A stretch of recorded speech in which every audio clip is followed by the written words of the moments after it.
frequently terrorism is in the news. 2 weeks ago it was Paris. There's something going on in California right now as we're filming. There's always something going on. It's always attributed to ISIS, things going on in Syria, that sort of thing. And the issue has always been, what about Japan? What's going to happen in Japan? And fortunately enough, Japan immigration policies are very, very strict, and gun control is probably tighter than anywhere else in the world. So to have something like that happen here is somewhat far-fetched.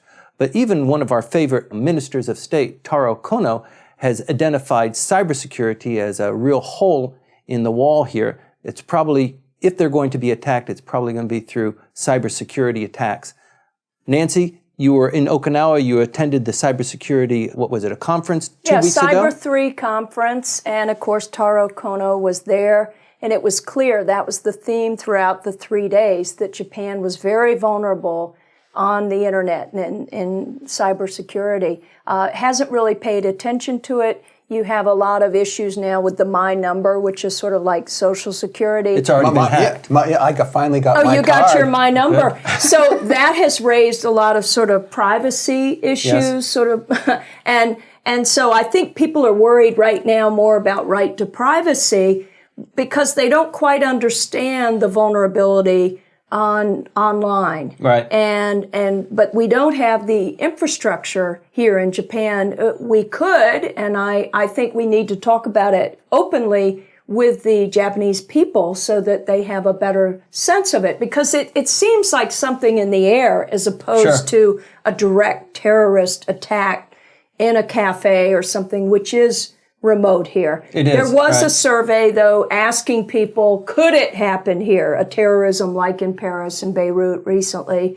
And about, close to 90% said, yes, it could. But I think that was a poorly formed question because the probability is still very low. So let's look at where there are fissures, and the fissures are in cybersecurity. And Kono was just saying, yes, we're vulnerable, and he was saying it openly, which is good. I like when the Japanese government is transparent about these things. The transparency is extremely dangerous because, one, they don't really have a program to deal with cybersecurity. So you're thinking if you're going to attack, then you hear, aha, here's a weak nation in that. We've revealed our weakness. And then, I do believe you have to think like your opponent. Yeah. So. But also politically, you start getting asked, well, what are you doing? That's What is your plan? What is going to happen? And they don't have a nice, printout or even a very, very hard to read PowerPoint slide explaining what it is that Japan will do in order to preserve this one area of extreme,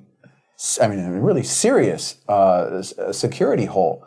Because let's face it, Japan is blessed with a very big moat. Right. Yes, that's right. That makes it very hard to transit to it, which is why there are so few refugees from North here. Korea. Yeah. Anyway, the ships got it's really far away, and we do have the absolutely shut down gun control laws. I mean, to own and operate a gun in this country is extremely difficult. I think there's only one non-military U.S. Citizen who has the right to use a gun. Wow. It's really very small. And for Japanese nationals, you have to prove that you're sane, that you have the I hope it never changes. And it's a magnificent system. A breath of fresh air. It certainly is, and especially. But even Michael, the homegrown terrorism, Aum Shinrikyo, was having an awful lot of problems getting their act together and doing something that was so outrageous that they could make a statement. But they were sheltered within the post-war respect for freedom of religion. Right.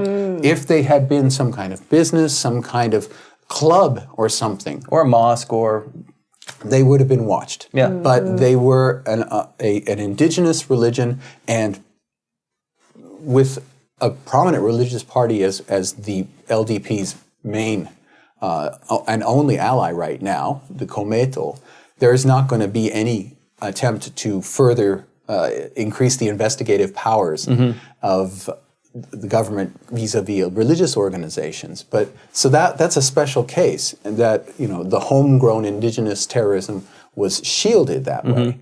But in terms of terrorism per se, it's really hard to operate anything here because everything else is under surveillance. Right. Well, ISIS is well known throughout the world to be very astute in internet marketing, as well as in cybersecurity and in hacking sites and doing damage without having actually boots on the ground. This is a growing concern for the Japanese. They're putting more and more interest into that, more and more money. They've put out a bid for somebody who is a terrorism expert. I don't know where that job posting has gone, but maybe they have somebody to fill that part-time role. We're going to continue to follow this. Please stay tuned.